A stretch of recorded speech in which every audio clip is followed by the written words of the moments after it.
మీరు ఆచరిస్తున్నారా? ఆనందంగా ఉంటున్నారా? ఒకసారి ఓ గ్రామ పంచాయతీలో పనుల పరిశీలనకు వెళ్ళాను. అక్కడ కొన్ని అభివృద్ధి పనులు ఆలస్యమవుతున్నాయి. నా మొదటి స్పందన, దీన్ని త్వరగా సాల్వ్ చెయ్యాలి.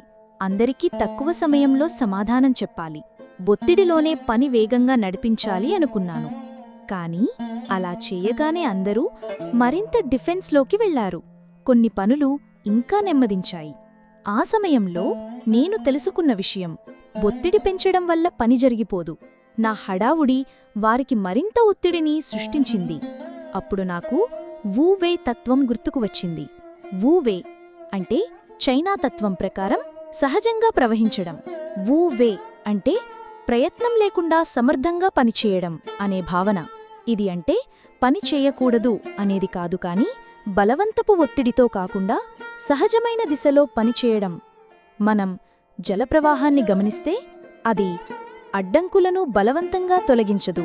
అవి ఎలా ఉన్నా తానుగా మార్గం చేసుకుంటుంది. మన జీవితంలో కూడా ఇదే వర్తిస్తుంది. దీని నేను ఆ గ్రామ పంచాయతీలో ఎలా ఉపయోగించాను? ముందుగా ప్రస్తుతమున్న పరిస్థితిని అర్థం చేసుకోవడం ప్రారంభించాను. అధికారులకు మరియు కాంట్రాక్టర్లకు సమయమిచ్చాను. వాళ్ల వాదననూ విన్నాను. చిన్న చిన్న మార్పులు సూచించాను, కానీ ఎవరిపైనా ఒత్తిడి పెంచలేదు. ఫలితంగా వారు స్వతహాగా పనిని చురుకుగా చేయడం మొదలుపెట్టారు. కొన్ని రోజుల్లోనే పనులు ముందుకు వెళ్లాయి.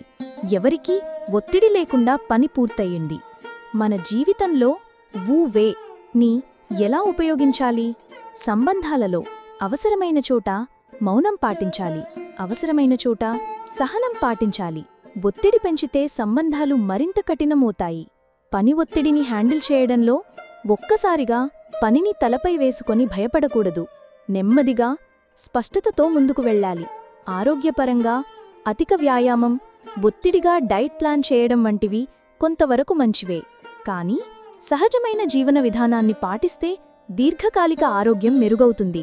మీరు ఇది అర్థం చేసుకొని పాటించాలంటే మీ దృష్టిని ఉన్నత లక్ష్యాల మీద పెట్టండి, కానీ ఒత్తిడిగా కాకుండా సహజంగా జరిగే విషయాలను అంగీకరించండి, ప్రతిఘటించకండి. తద్వారా మీరు ఒత్తిడిని తగ్గించుకొని సమర్థంగా పనిచేయగలుగుతారు. నది తన మార్గాన్ని బలవంతంగా మార్చదు, అడ్డంకులను చుట్టూ ప్రవహిస్తుంది. మీరు ఈ తత్వాన్ని మీ జీవితంలో అనుసరిస్తున్నారా?